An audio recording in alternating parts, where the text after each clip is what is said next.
Bonjour, vous regardez Tesla Geek. Il y a quelques jours, je vous ai publié une vidéo remplie d'actu Tesla. J'y avais abordé le sujet des ports USB manquants, leur installation par des modèles sans transmission de données et le lien compliqué avec l'absence de certains jeux. Je vous avais sollicité pour essayer d'y voir plus clair et me permettre de confirmer ou non ma théorie. Vous avez été nombreux à me partager vos expériences en commentaire. Je vais donc profiter de cette vidéo pour faire le point sur la situation qui amène à me demander et si Tesla ne préparait pas une manette de jeu sans fil.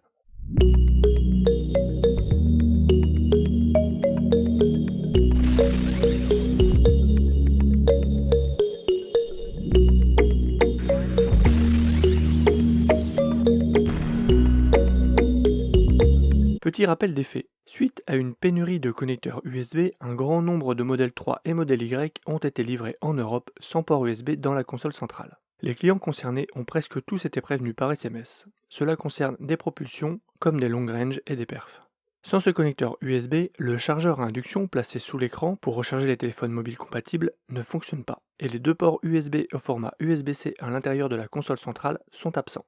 Sur ces ports, on peut habituellement y mettre une clé USB pour la musique, une manette de jeu, ou simplement un câble pour recharger un appareil, que ce soit un smartphone ou un Coyote par exemple. À ce stade, les seuls ports USB qui sont présents et en fonctionnement sont le port USB dans la boîte à gants, sur lequel est connectée la clé USB offerte par Tesla pour le mode Sentinelle, et les ports USB-C à l'arrière de la console centrale, dirigés vers les places passagers qui sont alimentés uniquement en courant pour recharger des appareils et non en data. Personnellement, je me sers d'un des ports arrière avec mon chargeur sans fil MagSafe pour téléphone mobile de la marque Jowa, car c'est l'une des meilleures façons de faire passer discrètement un câble de recharge. Il remonte tout le long de la console centrale, c'est tout à fait invisible. Si cela vous intéresse, la vidéo test est en fiche et en description. Tesla prendra contact avec chaque propriétaire concerné pour installer la pièce manquante. On y reviendra un peu plus tard. En parallèle de ce connecteur USB manquant, il y a aussi l'absence dans la V11 des jeux qui nécessitent obligatoirement une manette pour être utilisés. Je parle essentiellement de Sonic car c'est le jeu événement de la V11, mais 2 ou 3 autres jeux sont concernés. Le parallèle entre l'absence d'USB et absence de ces jeux semble grandement avéré, mais il existe quelques exceptions. Des propriétaires de long range 3 ou Y qui ont les jeux mais n'ont pas les ports USB et qui ont d'ailleurs pu y jouer en branchant une manette de jeu sur le port USB de la boîte à gants. Ils font donc exception à la règle, mais pour combien de temps? Tesla, via ses rangers et son SAV, a commencé à installer la pièce manquante. Mais surprise, la pièce installée ne gère que la recharge et pas les données. Adieu clé USB ou manette de jeu dans la console centrale. Et cela, quelle que soit la version, propulsion comme LR ou perf sont concernés. Ce qui contredit mon hypothèse de différenciation entre intérieur premium et intérieur premium partiel. Est-ce temporaire ou est-ce lié à une autre pénurie? Tout porte à croire qu'il s'agit d'un choix de Tesla de faire régresser l'ensemble de ses modèles 3 et Y en leur enlevant la gestion des données dans la console centrale, comme l'indique le manuel d'utilisation et comme l'indique aussi maintenant la description du configurateur. Parmi mes accessoires incontournables, il y a ce hub USB. Celui-ci perd donc une partie de ses fonctionnalités, mais n'en reste pas moins utile puisqu'il démultiplie les possibilités de recharge et qu'il sert aussi d'adaptateur USB-C vers USB-A pour y brancher vos câbles habituels.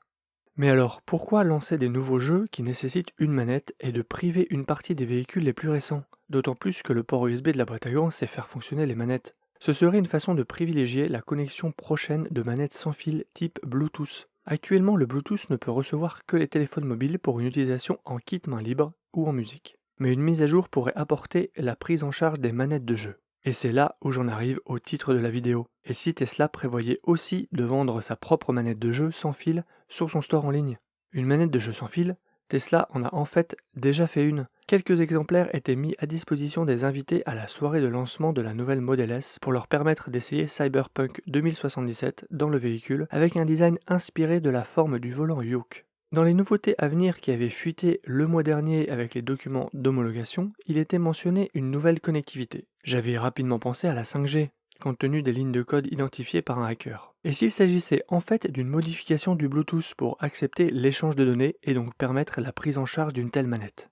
Les jeux bloqués seraient alors activés en même temps que les capacités de cette puce pour les véhicules qui en disposent. Avec l'arrivée de la puce AMD Ryzen ultra puissante, on se dit que Tesla pourrait nous apporter des jeux 3D exigeants qui nécessitent l'usage d'une ou de plusieurs manettes. Récemment, Tesla a étendu sa marque au domaine audio, avec des applications du type casque, écouteurs, enceinte. Cela montre que Tesla est ouvert à d'autres domaines de l'électronique grand public. Que faire en attendant, ou si cette mise à jour n'arrivait pas? Pour l'activation des jeux, il n'y a rien à faire. C'est Tesla qui contrôle cela.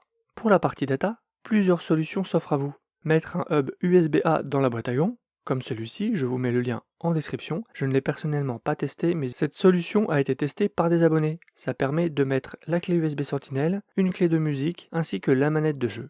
Tout ça est fonctionnel en même temps. Et bien que le manuel d'utilisation déconseille de multiplier les ports USB avec des concentrateurs, dans la pratique cela fonctionne bien. J'ai moi-même un hub USB depuis 1 an et aucun souci. Attention toutefois à ne pas mettre des disques durs trop gourmands en énergie. J'ai un abonné qui a changé de modèle 3. Il a branché son SSD qui a une partition Sentinel et une partition musique. La partition Sentinel ne fonctionne plus, alors qu'il branchait déjà son SSD dans la boîte à gants sur sa précédente modèle 3. Et il a un message d'erreur à l'écran relatif à la consommation de courant de son appareil.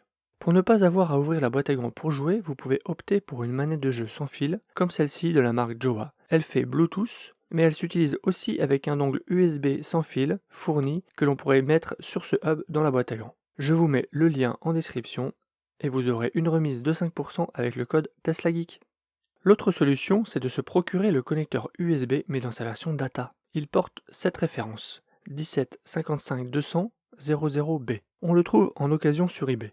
On trouve aussi une pièce équivalente sur AliExpress et Amazon, actuellement autour de 190 €. Voir les liens en description. Voici la pièce qui a été installée par le Ranger.